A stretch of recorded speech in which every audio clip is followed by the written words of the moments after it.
다 맞는 말이죠. 네, 다 맞는 말인데 우리가 욥이라면 욥인데 지금 이 상황을 듣고 있다면 어떨까요? 맞는 말이잖아요. 그죠? 구절 한 구절 딱 잘라서 하나님의 이와 같다. 약간 시편 같지 않습니까? 또 전도서처럼 이렇게 지혜를 말해주고 있는 것 같지 않습니까? 예. 예. 그래서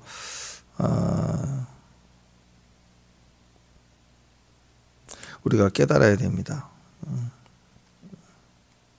처음에는 욥도 침묵에 있었잖아요. 예. 침묵에 있었는데 한 일주일 정도 잠잠했는데 고난이 계속 되어질 때 너무 힘들잖아요. 그래서 자기 안에서부터 그 고통스럽게 사람이 울 수 있죠. 그 분노가 뭐 하나님 대적하는 게 아니라 스스로도 그렇고 상황에 대한 절대적 무능 앞에 우리는 고통스럽고 분노할 수 있고 왜 이럴까 하는 그런 울부심이 있을 수 있어요. 때리면 아프죠. 찔리면 고통스러운 거예요. 근데 그 모습 보고 와서 뭐 엄청난 상처를 입는 말을 충고해 주는데 계속 충고해 주는데 그 상처의 말을 듣게 되는 거죠.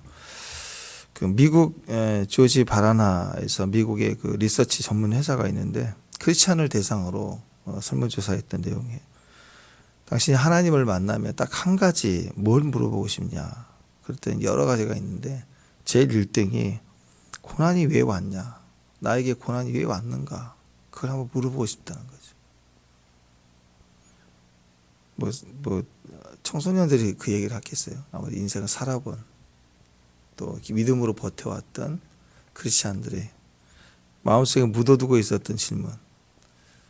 왜 이를 나에게 허락하셨을까? 나는 최선을 다했는데 그걸 좀 물어보고 싶다기에 압도적인 일이었다고 하는데요. 하나님께 계속 묻고 싶은 거예요. 욥도 자신의 고난에 대해서 침묵했고 우리가 정말 박수칠 만한 신앙의 답을 얘기를 했습니다. 처음에는 잠잠했습니다. 입술로 범죄하지 않았습니다.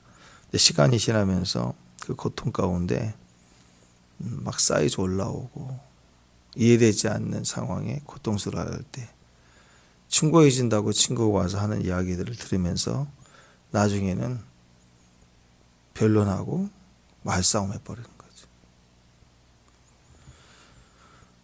그러니까 엄청난 상처를 또 받은 거예요.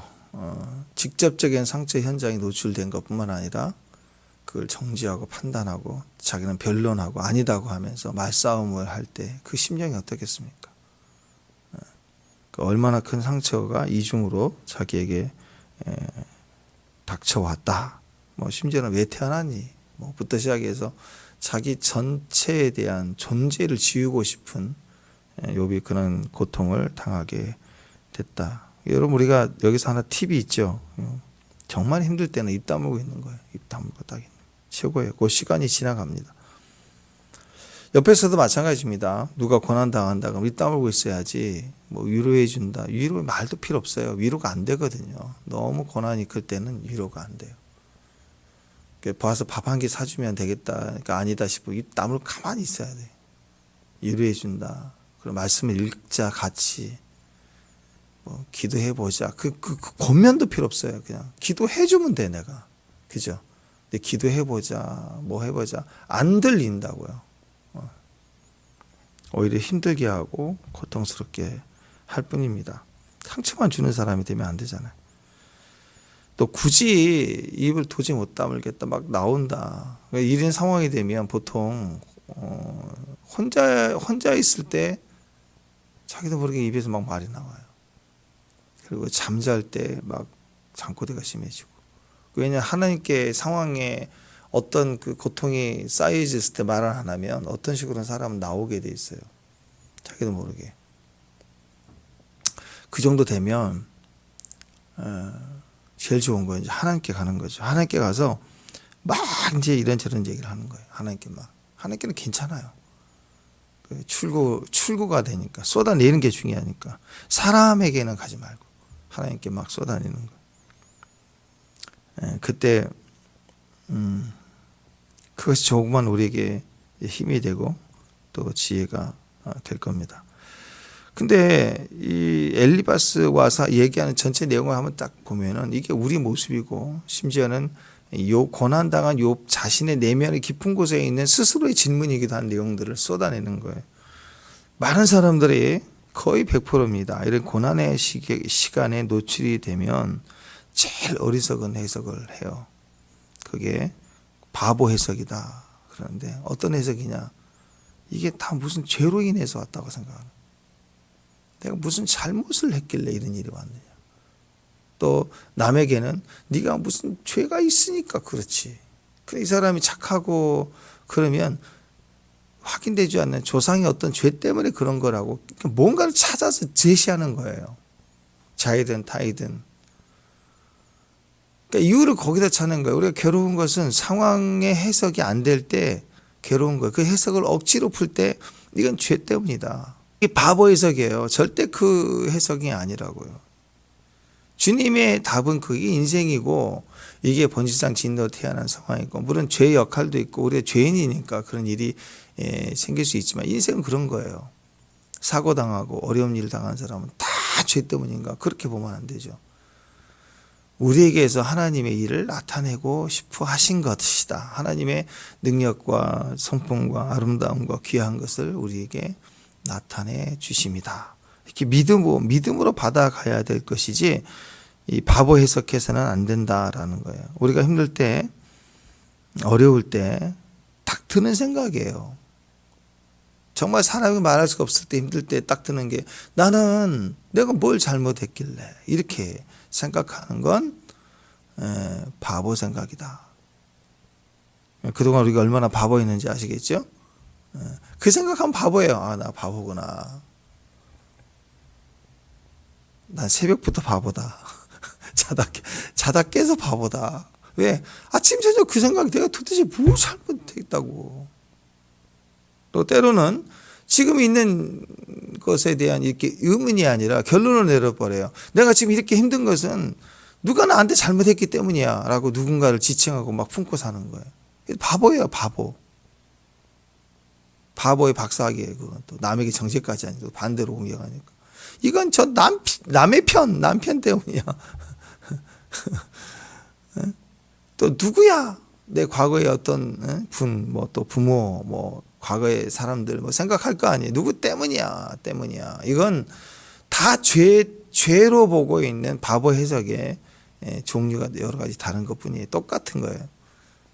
엘리바스가 정죄함도 네가 죄를 지어서 그런 거야. 네가 하나님께 온전치 못해서 그럴 거야. 내가 교만해서 그런 거야. 막 이렇게 죄성을 몰아내는 거나 스스로가 내가 무슨 죄가 있다고 하나님 나한테 이러십니까? 라고 하는 거나 또는 스스로 또 다른 이 상처에 내가 당한 고난, 내가 내 인생에 이렇게 피지 못한 이유는 다 부모 때문이야. 나는 금수저가 아니라서 그래. 뭐 이런 내용이 다 그 뿌리를 짜자가면 다 선악과예요. 다 선악과 판단하는 거죠.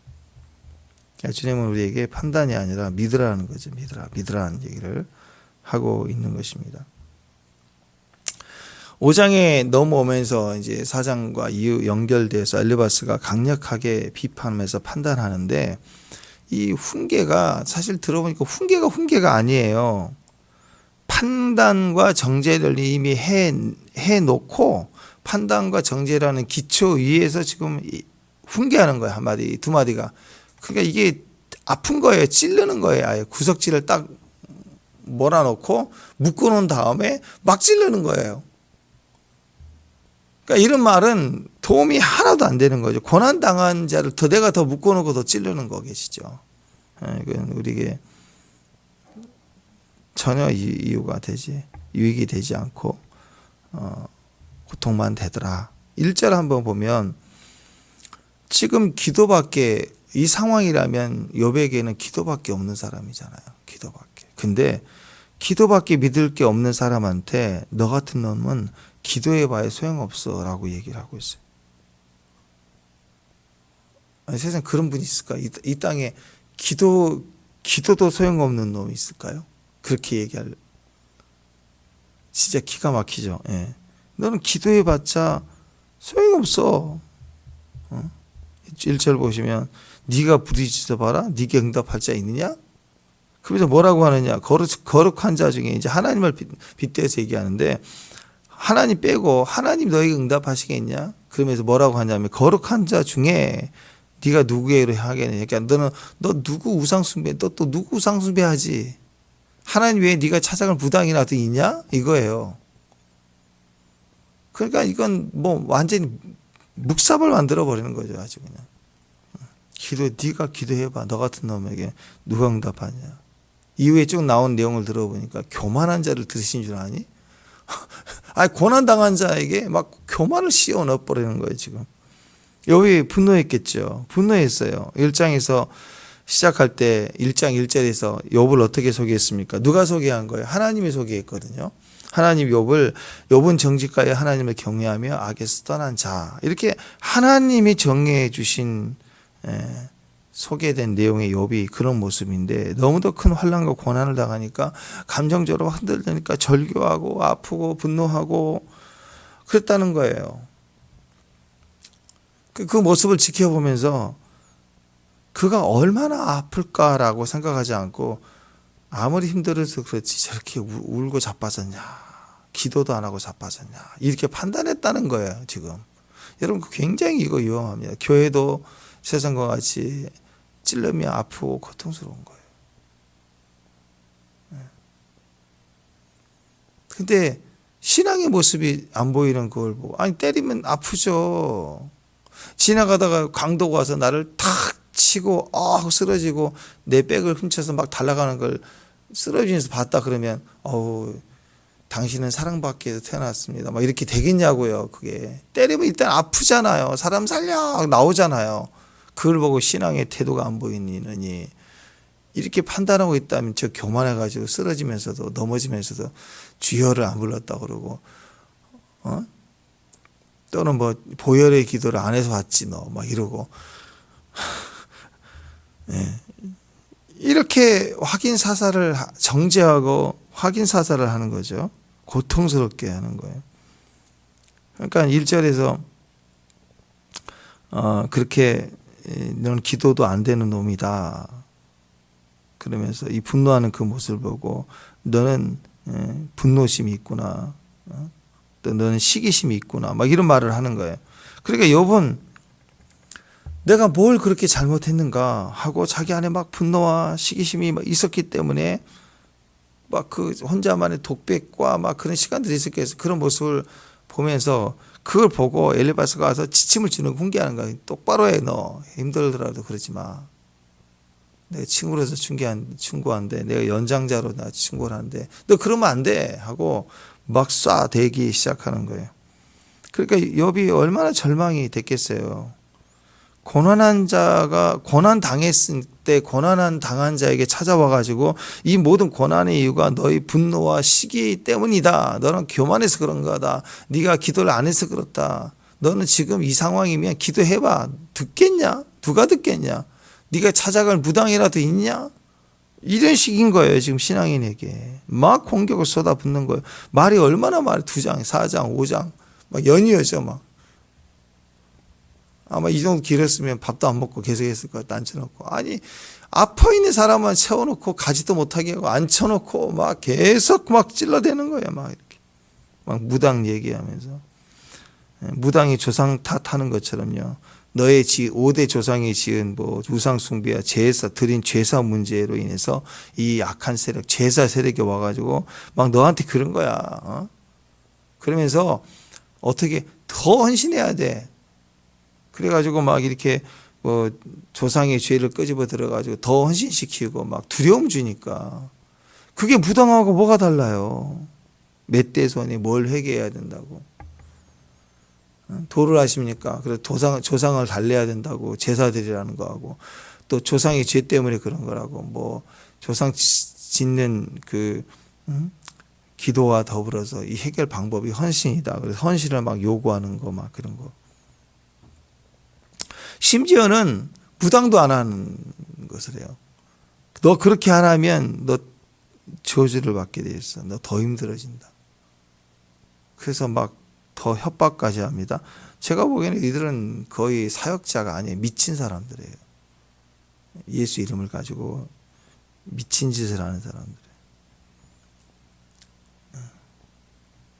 아니 병원에서 수술할 때 위를 좀 잘라내야 되겠습니다. 그러면 사진 다 검사해서 다 상태도 확인하고 해서 다 그리고 잘라내야 된다 할 때도 바로 들어가나요? 건강 상태를 다 체크해보고 혈압이나 다 재보고 해서 안전을 위해서 준비하고 데이터를 가지고 정리해서 가는 거지. 의사가 위를 잘라내야 된대. 근데 왜요? 만약 있을 것 같대. 그런 게 어디가 있어요? 아니 5대 당신의 외가 쪽 5대 무슨 세력이 있다. 그거 어떻게 확인해? 우리라는 한 개인의 인생에도 얼마나 많은 우여곡절이 있고 사건이 있습니까? 근데 그 한 사건의 과거의 아픔이나 어려움 때문에 내 인생이 다 꼬인가요? 절대 그렇지 않아요. 근데 어떤 한 나도 만나본 적이 없는 5대, 10대의 어떤 분의 제사 행위 하나가 심겨서 이렇게 왔다? 그 확인될 수도 없고 확인되지도 않고 확인될 필요도 없는 거죠. 내가 지금 예수를 하다 뭐 할아버지가 다 우상 숭배하고 무당이라 할지라도 내가 예수 오늘 믿으면 나는 새 사람이잖아. 죄에 대해서 난 죽었으니까 끝이잖아. 그 믿음을 가지고 주장하는 것이 중요한 거죠. 근데 그렇게 해서 그걸 회개해야 된다 하면서 그걸 통해서 주님께 나아가기 위해서 딱 믿음의 선포, 내 인식과 내면에 선포하는 것은 맞아요. 그리고 그것을 끊어야 되고 그런 세력의 싸움이 있을 때는 도전해야 되는 게 맞죠. 근데 그런 일이 없는데 그냥 몇 대 찾고 그 다음에 안 되니까 또 막 기도해서 또 누가 또 봤대 옆에서. 그래서 3대래 이번에는 또 저번에는 친가 쪽인데 또 외가 쪽이래. 이런 식으로 해서 되냐고 이게 생각해 보세요. 이게 전부가 다 제정신이 아닌 거예요. 예? 그래서 이게 아닌 것 같다고 그러면 또 뭐라고 하느냐? 나는 저주하시. 내가 저주하면 너 다 망해. 그리고 내가 축복하면 복이 와. 그러니까 축복 기도까지 가야 된다고. 그래서 막 또 거절 못하게 막 와. 제가 이거 보면 이런 걸 상황을 보면 이게 웃으면 복이 와요도 아니고 아니 자기가 기대해진 복이 임한대. 저주하면 저주가 임한대. 내 말 똑바로 들으라. 뭐 거의 엘리바스 같은 수준이에요. 그게. 내 저주에는 힘이 있다. 무슨 말 아닌가요? 반대로 내가 저주하는 힘이 있으니까 내가 축복하는데도 힘이 있어. 내가 축복을 해야 돼. 그러니까 자 이런 소리를 계속 하는 거예요. 내가 저주하면 네 자식들은 다 망할 것이다. 구해줄 사람이 없을 것이고 다 빼앗길 것이고 올무가 입을 벌리고 있을 거야. 지금 이게 1절에서 5절까지 계속 하는 소리예요. 미련한 자가 뭐 시기가 자를 멸하느니라. 또 미련한 자가 뿌리는 것을 보고 그의 집을 당장이 저주했다. 그 자식들은 구원에서 멀고 성물에서 눌리고 구원하는 자가 없고 자기가 저주하고 뭐 이런 그 능력이 있어서 다 죽는다. 재산도 다 뺏긴다. 그래서 결국 네 자식 죽었고 네 재산 뺏겠지. 그거 하는 거예요 지금. 예. 남을 저주하기 좋아하는 사람, 남 판단하기 좋아하는 사람은 저주하기 좋아하는 사람이에요. 남을 자꾸 판단하는 사람들은 이게 직분 하나 주면 막 저주하기 시작합니다. 죄 때문이라고. 근데 교만해서 그런 거라고. 막 대놓고 찔러대기 시작하죠. 남을 저주하기 좋아하는 사람들은 자기가 하나님의 양, 막 그리고 염소, 막 이걸 판단하고 막 저주해요. 막 저주하고, 막 정부도 저주하고, 사람도 저주하고, 사람을 막 갈라버리죠. 예. 오늘 여기서 보니까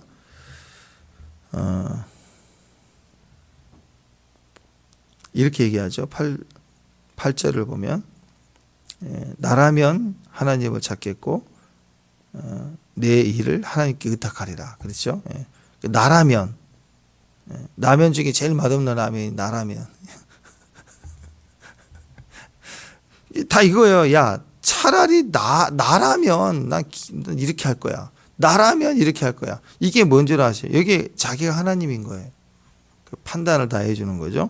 고난당하고 고통스러운 사람을 판단하고 정죄하고 또 수치를 주는 겁니다. 사람들 앞에 전혀 신앙 없는 사람으로, 기도 안 하는 사람으로 만들어 버려요. 넌 기도도 안 하냐? 나라면 기도하겠다. 나라면 하나님 의탁하겠다.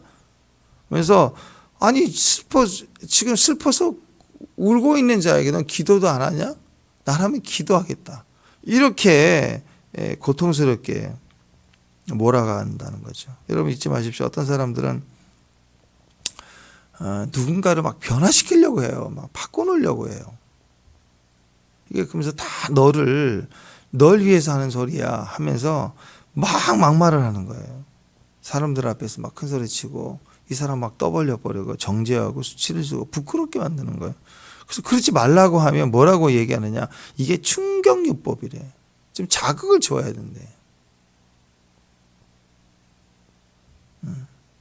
여러분 기억해야 돼. 정죄하고 이렇게 수치를 주고 창피함을 주고 이렇게 소위 말해서 충격요법이죠. 이게 충고를 공개적으로 드러내서 창피를 한번 주면 안 할 것 같다 생각해서 공개적으로 하는 순간 망합니다. 절대 변화를 못 줘요. 오히려 잘못될 수 있습니다. 충격요법 그러는데 망신 주면요 절대로 변화가 안 돼요. 때로는 그게 기법이나 스킬처럼 창피하니까 자극이 된 게 아니고 그것을 상처를 받았기 때문에 당장은 그렇게 순종하는 것처럼 바뀌어 보일 뿐이에요. 그러나 오히려 그때 굳어진 것은요 나중에 반드시 문제를 일으키는 자극이 됩니다. 그래서 그걸 굳어지게 하는 거예요.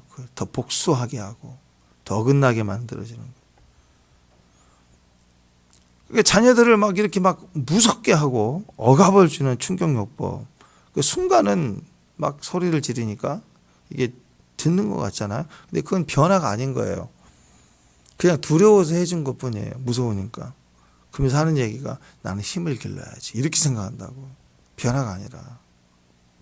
그러면 그런 사람들은 딴 데 가서 충격요법 써봐. 그랬더니 말을 잘 듣는다. 애들이. 이렇게 되는 거죠. 그런데 이제 사춘기 되면서부터는 안 그렇죠. 애들이.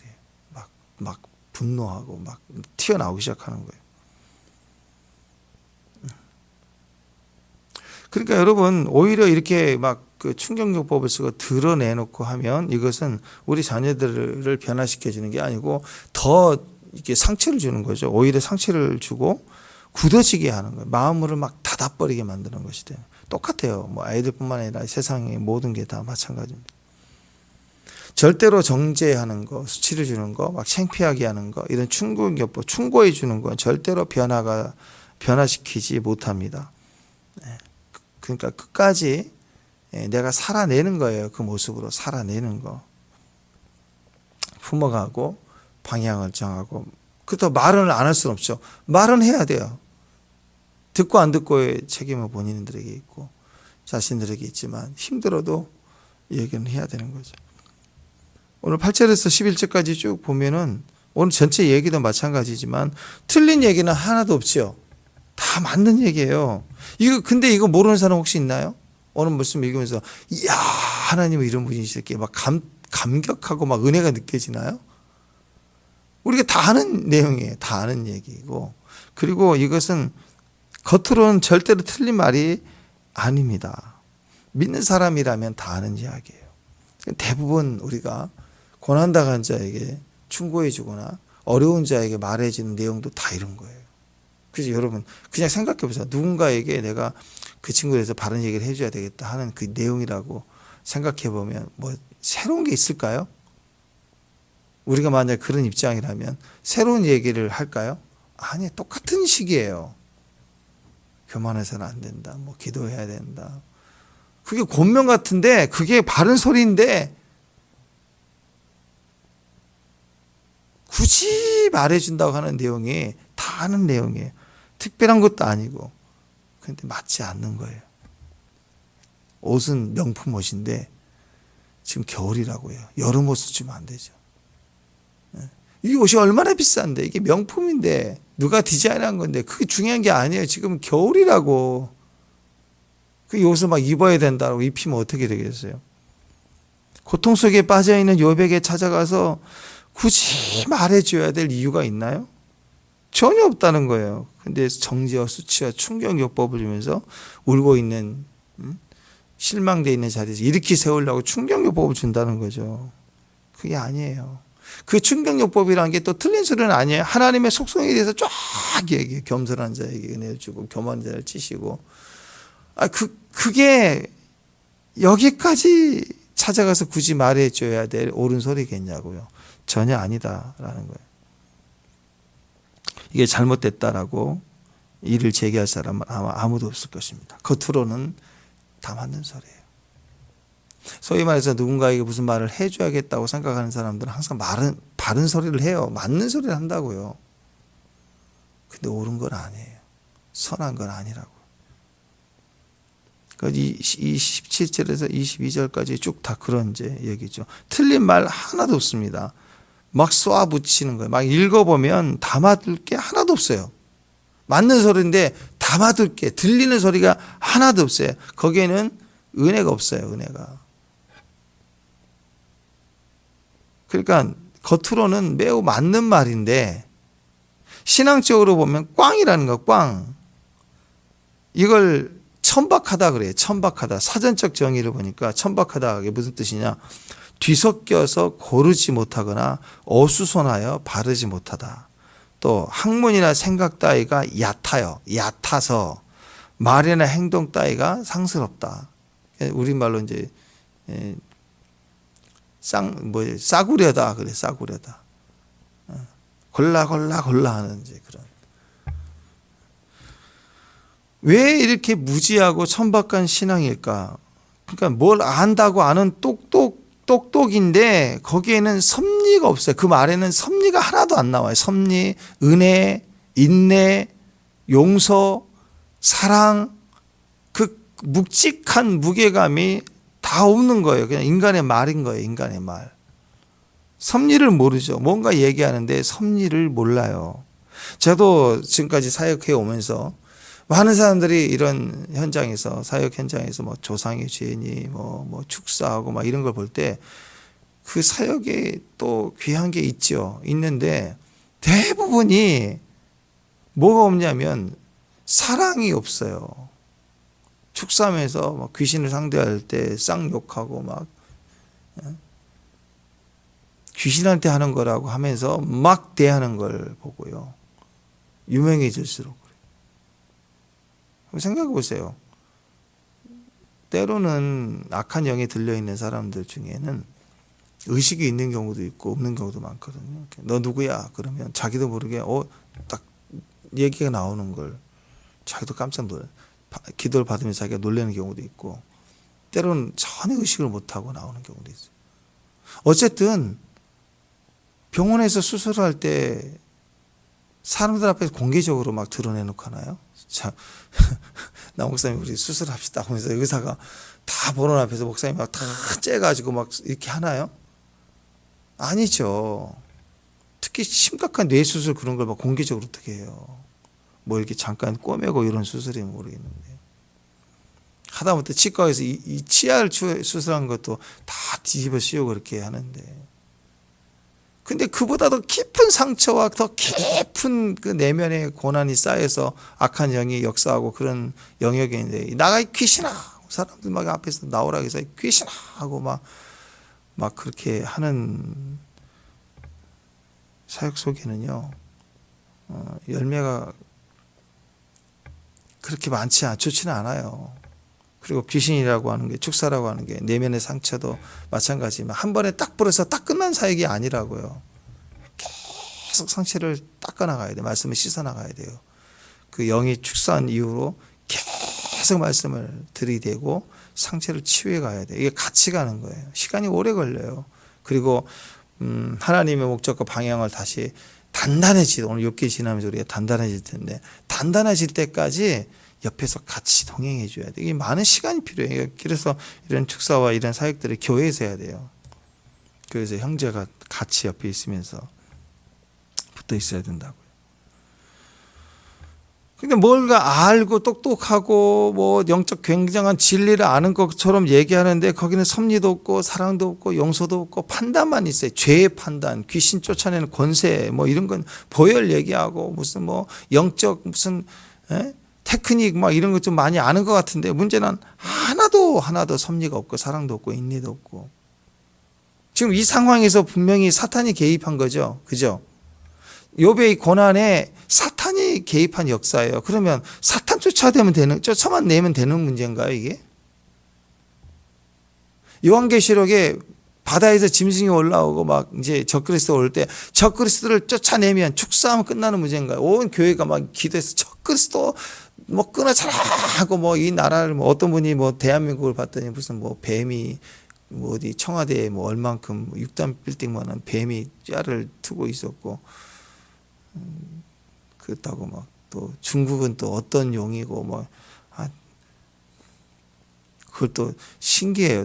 그 이런 얘기를 하면 되게 또 관심을 번쩍 들이는 분들이 되게 많아요. 또 십자가의 복음, 우리의 삶의 주의 섭리와 인내를 얘기할 때는 막 답답해하면서 대적을 정해주는 거, 확인치 않는 뭐 3대 외가 쪽 무슨 세력 그면 목표를 정해주니까 무슨 공산당 같아요. 막 안장 채워주는 것처럼 거기는 막 맹폭격을 하고 신앙이 막 뛰고.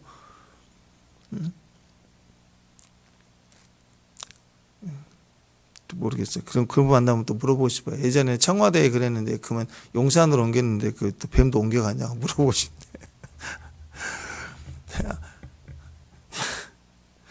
그건 자기는 옳은 거겠죠. 자기는 똑똑한 거겠죠. 어떤 분이 개업 예배를 드리겠다고 해서 갔는데 목사님이 이제 예배를 드려주러 갔더니 그 집사님이 아주 초죽음이 돼가지고 불안해 있는 거죠. 왜 그런가 했더니 자기가 아는 친구 오면서 잠깐만 들리면서 아는 목사님이 와서 기도를 잠깐 해주면서 이 식당에 구렁이가 5마리 저기 있는데 이게 잘 안 될 것 같다고 저놈을 쫓아내야 된다고 그래서 집사님 기도 많이 하셔야 된다고 그러고 갔대요. 그랬더니 그 다음부터 보이지 않는 뱀이 5마리가 어디가 있나 막 이제 불안한 거예요. 이제 왜 그런 말을 해요? 아니 뭐 영적으로 귀신이 없는 곳이 있나 여기 저기 저놈 뭐 다 있을 수 있죠. 있을 수 있는 거예요. 뭐 5이 아니라 뭐 50마리 있을 수도 있는 거고 1마리도 없을 수도 있는 거고 어제는 없는데 오늘 또 올 수도 있는 거고 아니 왔다 갔다 할 수 있겠죠. 근데 가장 확실한 건 뭐예요? 너를 지키시니 이가 졸지도 않고 주무시지도 않고 우리 속에 계시고 우리와 함께하고 계시고 우리가 예배드리고 주의 자리를 인정해 드릴 때 이곳에 주께서 좌정하시고 우리를 다스리시고 우리가 믿는 건 하나님이잖아요. 분명히 약속에 계시는 하나님을 믿고 가야 되는 건데 그건 생각지도 않고 누가 툭 던지고 말도 안 되는 소리 하나에 그냥 영혼을 다 뺏겨가지고 흔들리고 있고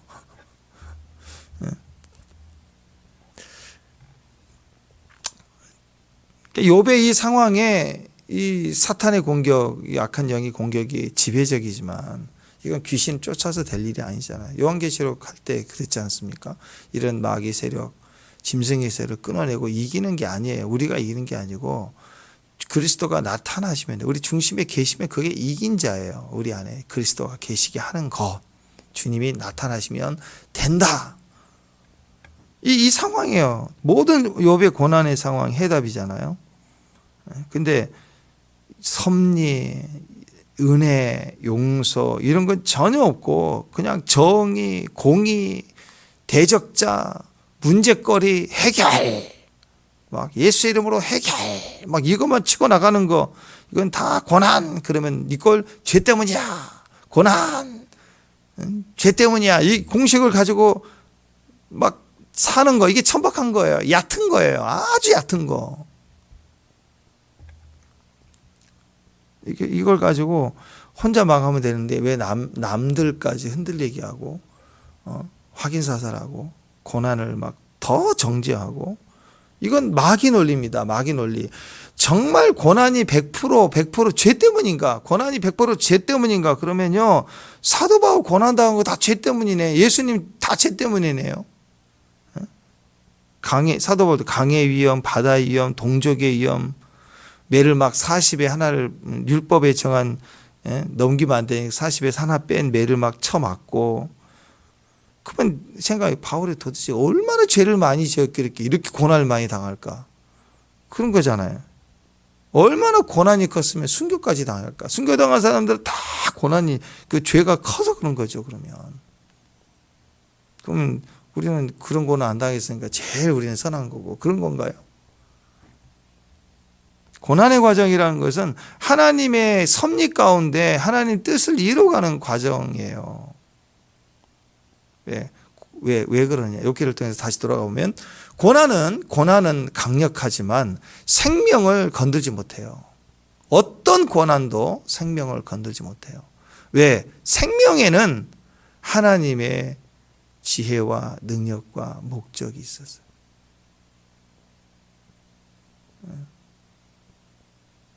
그래서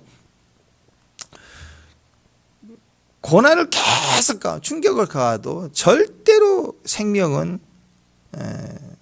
무너질 수 없기 때문에, 고난이 강하면 강할수록 생명 아닌 것은 다 쪼개져 나갈 거면서 결과적으로는 생명만 남아요. 생명의 능력이 나오게 돼 있어요. 생명의 아름다운 것이 나오게 되는 거예요. 생명의 그 뜻을 가진, 생명 안에 담겨진 하나님의 계획과 뜻이 완성이 되기 시작하는 거예요. 그래서 고난이 필요한 거예요. 고난 없이 될 수가 없어요. 다듬어진 거죠. 완성이 된 거예요. 스데반도 그래요. 스데반 순교가 무슨 죄 때문인가요? 어떤 분의 설교는 그랬어요. 스데반이 그 설교하는 얘기를 자극을 해가지고 맞았대. 설교를 잘못해서 죽었다. 그런 엉터리 같은 결론이 되는 거죠. 예레미야도 얼마나 많은 고난을 당했어요. 시드기야가 그냥 예레미야를 그냥 감옥들에 집어넣어서 죽이려고 거기에 구덩이에 막 집어넣어 버렸잖아요. 그게 다 죄 때문인가요? 그렇게 보면 천박한 거예요. 얕은 거예요. 신앙이 얕은 거예요. 맨날 정죄하고 귀신 쫓아준다고 쌍욕하고 조상이 저주를 끊어준다고 헌금 받아내고 작정시키고 전쟁 난다고 하는데 그거 작정하고 뭔 상관이, 난 도대체 이해가 안 돼. 그걸 왜 믿죠? 전쟁 납니다. 뭐 우리가 기도해야 됩니다. 뭐 거기까지는 이해가요. 근데 작정해야 된대. 이름을 넣어서 가족 이름 다 넣어서. 가족 수가 많은 사람이 그때가 제일 힘들어요.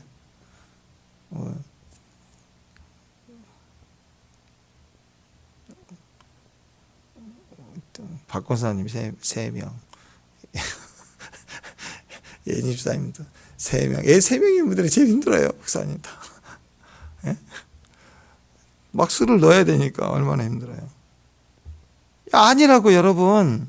하나님 섭리도 모르고 고난도 모르고 하나님 목적과 계획과 사명이 알지 못하는 무지한 판단과 정죄로 고통당한 사람조차도 위로가 안 되는 그런 신앙의 모습이라는 거예요. 나중에 결론을 보면 욥이 막 이렇게 기도 중에 하나님 다 계시를 줘서 이렇게 깨닫는 게 아니고요. 이 계속되는 이 엘리바스와 친구 3명의 그 대화를 계속하는 도중에 그때 깨닫는 거예요. 왜냐하면 환경에서 나에게 고통을 주는 그런 소리들과 상황은요, 사실 가만히 생각해 보면 나를 분노케 하는 건데, 그 분노가 뭐냐면 내 속에 나도 혼자 늘 했던 그 자극을 계속하는 거라고. 내가 자꾸 물질에 대해서 예를 들어 막 고통스럽게 힘들고 상처가 많으면 이상하게 사람들 말할 때마다 물질에 관한 얘기할 때 내가 상처를 받는 거예요. 그럼 내가 너무 변론하죠. 그러면서 이게 서로 깎이는 거예요. 깎여지는 거예요. 그래서 우리는 때로는 이런 말도 안 되는 소리를 들어야 되고, 상황에 노출을 당하고 깎여야 되고 상하고 아프기도 하고 스스로 밉기도 하고 막 이렇게 몸부림치는 시간들을 임재 안에서 보내면서 떨어져 나가는 거예요. 찌꺼기들이 떨어져 나가는 거예요. 깨끗해지기 시작하는 거예요. 그러니까 이 대화 속에서 깨닫는 게 뭐냐? 나의 가는 길을 오직 그가 아시나니 나를 단련하신 후에는 내가 정금 순금이 돼서 나온다. 이걸 깨닫는 거예요. 이게 그냥 이게 툭 던져서 될 일이면 이 지금 몇 개 1장부터 지금 쭉 가는 과정이 필요 없어요. 그냥 딱 문제가 터졌을 때 엘리바스를 왜 보내요, 하나님이? 그냥 하나님이 툭 던지고 계시를 꿈속에서 확 부어주면 싹 바뀌는 거예요, 우리는. 근데 그게 아니라는 거예요. 우리 인격이니까. 세탁기 고치는 것처럼 AS 기사 불러서 싹 그냥 메인보드 갈아버리고 칩 바꾸면 싹 다시 드릭 하면서 세탁기가 AI에게 진행되고 그런 거 아니라고. 인간은 AI가 아니기 때문에 하나님이 아주 다양하게 우리에게 다가오셔서 인격으로 싸매시고 또 때로는 아프지 하면 나만 봐 하면서 옆에서 확 또 깎아내려야 되고 엘리바스가 와서 탁 찌르고 그렇게 하는 거예요. 그렇게 그러면서 내 안에 깊은 곳에 숨어 있었던 그 악한 질문이 튀어나오고 그 선악과가 튀어나오고 막 이러면서 스스로 고통스럽고 이런 과정 속에서 깨닫는 거예요. 나를 정금 만드시기 위한 거구나. 이거 악한 영을 쫓아내고 권세를 알게 하고 저주를 끊어내는 기도를 이기게 하시고 그런 게 전혀 아니. 그거 전혀 상관이 없어요. 요한계시록의 그 많은 환난과 대적의 그 무리들의 그 전쟁 대환난을 지나갈 때 뭐 예수 이름의 권세의 능력 그거 상관없는 거예요. 지역영을 쫓아라. 뭐 적그리스 모든 교회가 하나가 되어갖고 적그리스를 대적해야 된다. 뭐 그런 얘기 아니라고요. 베리칩 그거 받지 말라. 그런 메시지도 아니고 가장 근본적인 것은 하나님 우리를 정금으로 만드신다. 정결한 신부로, 거룩한 신부로. 그러니까 이런 메시지나 이런 그 관점은요. 엘리바스는 죽었다 깨나도 모르는 거예요. 알려줘도 본인도 모르는 거예요. 이건 그냥 죄 때문이야. 뭐 간 때문이야. 죄 때문이야. 모든 게 다 간 때문이래. 모든 게 다 죄 때문이네. 그 하도 듣다 보니까 몸이 피곤하면 간 때문인가. 나도 훈련이 돼가지고 물 먹다가 물 마시 간 때문인가. 간이 안 좋아서 물 맛이 안 좋나. 이렇게 얕은 거예요. 이렇게 적용해서 내 자신을 드리고 또 다른 사람 드리는 게 예배도 그렇게 판단하고 팔짱 끼고 이게 무슨 뭐 시끄럽다 뭐 한다 그렇게 볼 게 아니라고. 예배는 기도에 뭐 자세가 안 됐네 뭐 돌부처처럼 이렇게 앉아야 기도해요.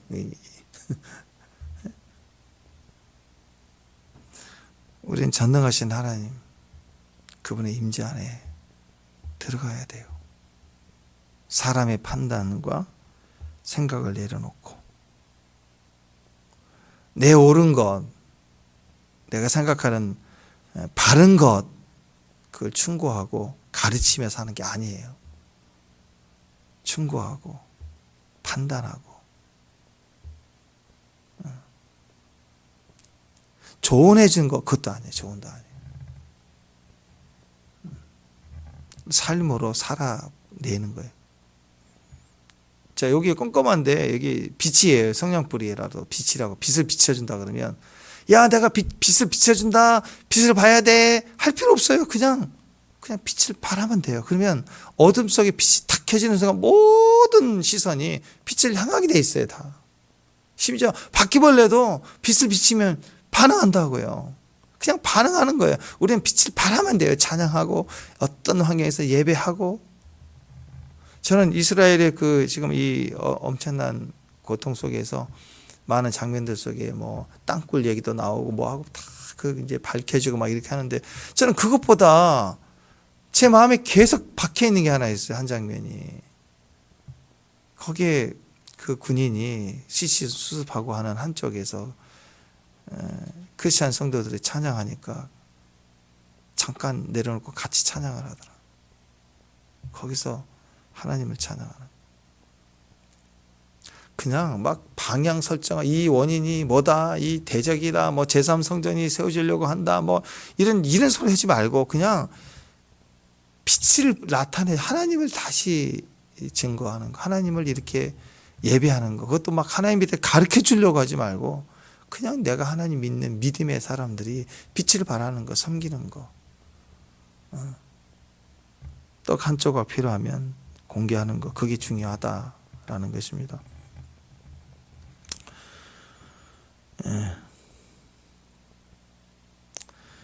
민수기 초반에 60만 명하고 민수기 후반에 가나안 들어가기 전에 60만 명은 전혀 다른 거예요. 출애굽하고 난 민수기 초기의 60만 명은 원석에 원석, 섞여 있는 하나님의 백성이지만 때가 묻어 있는 탕자가 돌아온 탕자예요. 돌아온 탕자가 아버지 앞에 돌아오기 전까지는, 돌아올 때는 누더기 옷이지만 이미 아버지를 떠날 때 탕자는 누더기 옷을 입고 있어요. 세상 옷을 입고 있었다고. 그게 다 떨어지고 찢겨지고, 민수기 후반에 가나안에 들어갈 60만 명은 다른 백성이에요. 정금이에요. 원석에 정금 다 떨어지고 순금 덩어리가 돼서 들어가는, 믿음의 정금이 돼서 들어가는 거예요. 하나님 그 과정에 연단이 있죠. 잡석을 다 끊어내고 박살내고 걸러내고 거룩하게 해서 정금으로 만드시는 과정이, 인도에 가시는 과정이, 40년 동안의 광야의 삶, 우리를 인도에 가시는 모든 과정은 우리를 깨끗하게 하는 과정이에요. 거기는 불뱀의 위험도 있었고 대적도 있었고 또 하나님을 또 원망에다가 죽기도 하고 막 이런 여러 사건들이 있지만 우리가 답을 몰라서가 아닌 거예요. 옳은 것은 부족해서가 아니에요. 하나님은 믿음이 필요한 거라고. 믿고 받아들이고 주님을 따라가는 거. 하나님의 성을 듣는 귀한 양이 되는 거. 그 믿음의 종들이 되시길 바랍니다. 기도하겠습니다. 하나님 감사합니다. 사람의 판단, 옳은 소리가 아니라 하나님을 믿는 믿음의 말로 또 믿음으로 사는 귀한 주의 종들이 되게 하옵소서. 예수님의 이름으로 기도합니다.